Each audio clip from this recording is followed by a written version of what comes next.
Good evening students. SST 7th class जिसमें हम history का चैप्टर जो रीड कर रहे हैं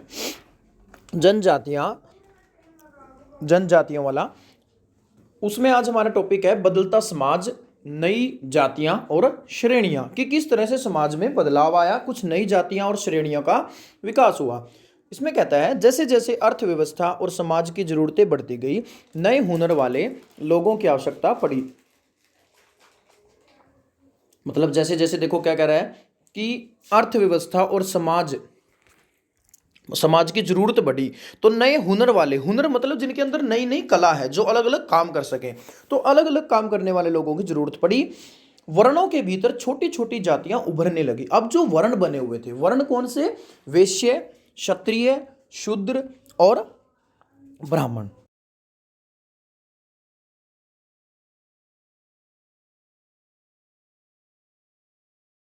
जातियों और सामाजिक समूहों को जाति विभाजित समाज में शामिल कर लिया गया। मतलब बहुत सारे सामाजिक समूह या जनजाति है जो जंगलों के आसपास रहते थे, जो घुमंतू थे, खाना बदोश वगैरह वाले, अब ये भी जातियों में बनने लगे थे। मतलब ये भी दूसरी जातियों में शामिल होने लगे थे।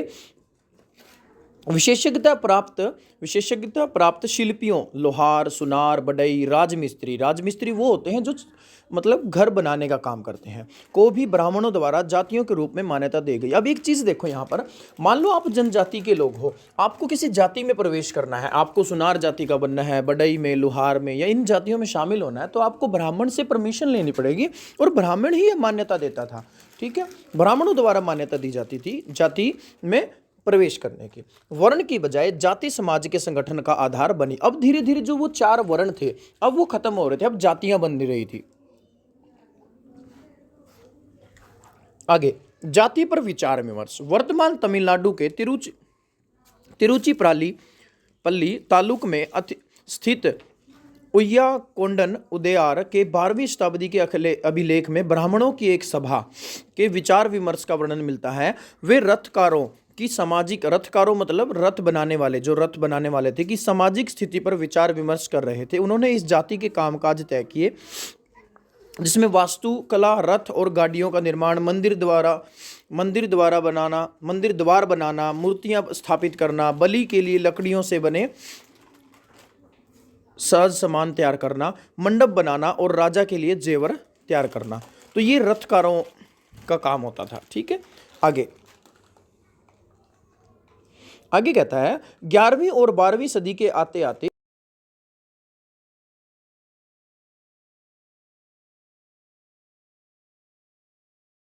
जो राजपूत थे उनके अलग अलग गोत्र जो थे वो बढ़ने लगे। वे हूण, चंदेल, चालुक्य और कुछ दूसरी वंश परंपराओं से आते थे। इनमें से कुछ पहले जनजातियों में आते थे और बाद में कई कुल राजपूत मान लिए गए। ठीक है, तो कुल क्या होता है? कुल वो होता है जो पीढ़ी दर पीढ़ी चलते, मतलब जो एक ही पूर्वज के हों, जिनके पूर्वज एक ही पूर्वज की संतान होती हैं, वो कुल कहलाता है। आगे धीरे धीरे उन्होंने पुराने शासकों की जगह ले ली, विशेषतः कृषि वाले क्षेत्रों में। यहाँ कई तरह के परिवर्तन हो रहे थे। शासकों ने शक्तिशाली राज्यों के निर्माण में अपनी संपदा का इस्तेमाल किया।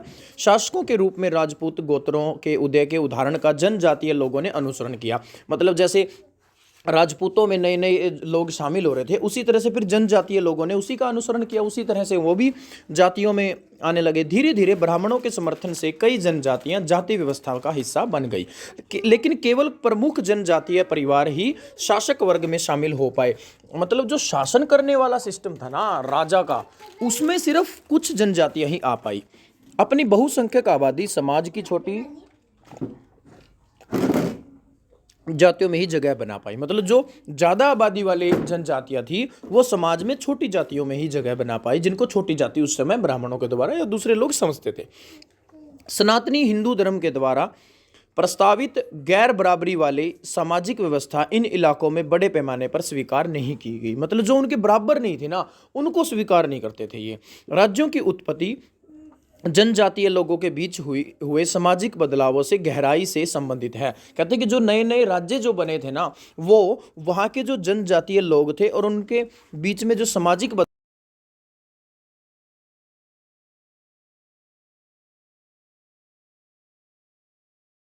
देखिए इसमें गोंड गोंड जनजाति के बारे में बताया क्या क्या कहते हैं कि गोंड लोग गोंडवाना नामक विशाल वन प्रदेश में रहते थे। पहले ये हमारे यहाँ गोंडवाना नाम का विशाल वन प्रदेश होता था। वन प्रदेश मतलब जंगली है। तो वे स्थानीय कृषि अर्थात जगह स्थानांतरीय कृषि करते थे, मतलब जगह बदल बदल कर खेती करते थे।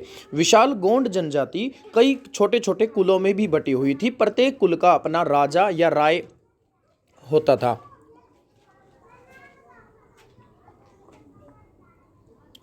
जिस समय दिल्ली के सुल्तानों की ताकत घट रही थी, उसी समय कुछ गोंड राज्य छोटे छोटे गोंड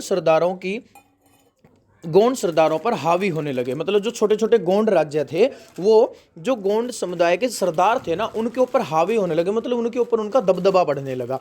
अकबर के शासनकाल में एक इतिहास अकबरनामा में उल्लेखित है। अकबरनामा क्या है? अकबर की जो जीवनी है वो, उसमें लिखा गया है कि गढ़ कटंगा के गोंड राज्य में 70,000 गांव थे। देखो कितने सारे गांव हैं, 70,000 गांव थे। इन राज्यों की प्रशासनिक व्यवस्था केंद्रीकृत हो रही थी। केंद्रीकृत मतलब एक सेंट्रलाइज्ड हो रही थी, एक ही उसमें हाथों में जाती जा रही थी। राज्य गढ़ों में विभाजित थे। राज्य जो थे, पूरा का पूरा राज्य गढ़ में विभाजित था। हर गढ़ किसी खास गोंड कुल के नियंत्रण में था। मतलब जैसे हमारा राज्य है हरियाणा, इसमें बहुत सारे डिस्ट्रिक्ट हो गए, तो इस तरह से गढ़ बना दिए गए राज्य के अंदर। और हर राज्य का जो गढ़ था, हर गढ़ को एक गोंड कुल का कोई भी व्यक्ति, क्योंकि फिर वो सारे उन्हीं के हो गए ना, ठीक है, तो एक गोंड कुल का कोई एक व्यक्ति, मतलब एक कुल नियंत्रित करता था। ये पुनः अब जो वो गढ़ थे ना, वो भी बांट रखे थे। जैसे जिले हैं, जिले किसमें बांट रखे हैं? हमारे डिस्ट्रिक्ट जो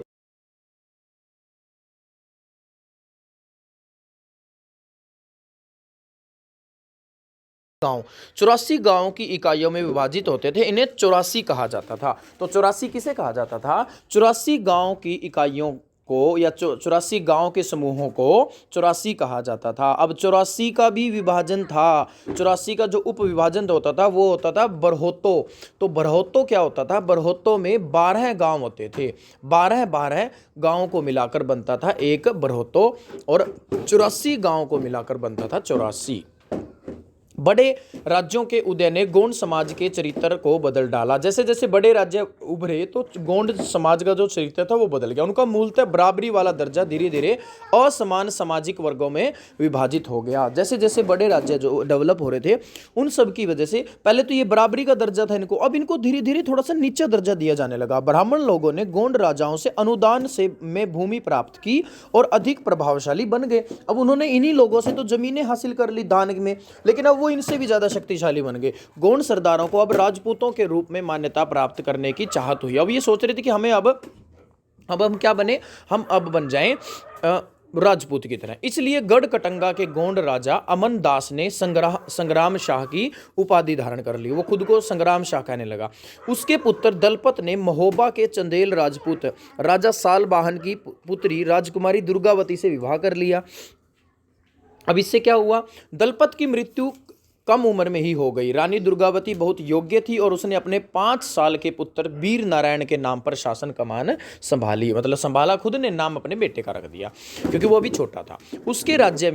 उसके समय में राज्य का और अधिक विस्तार हुआ। उसने बहुत राज्य को आगे बढ़ाया। 1565 में आसिफ खान के नेतृत्व में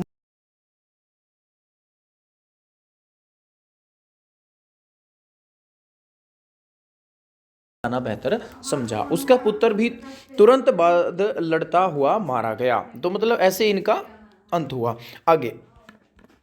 आगे इसमें कहता है, गढ़ कटंगा एक समृद्ध राज्य था।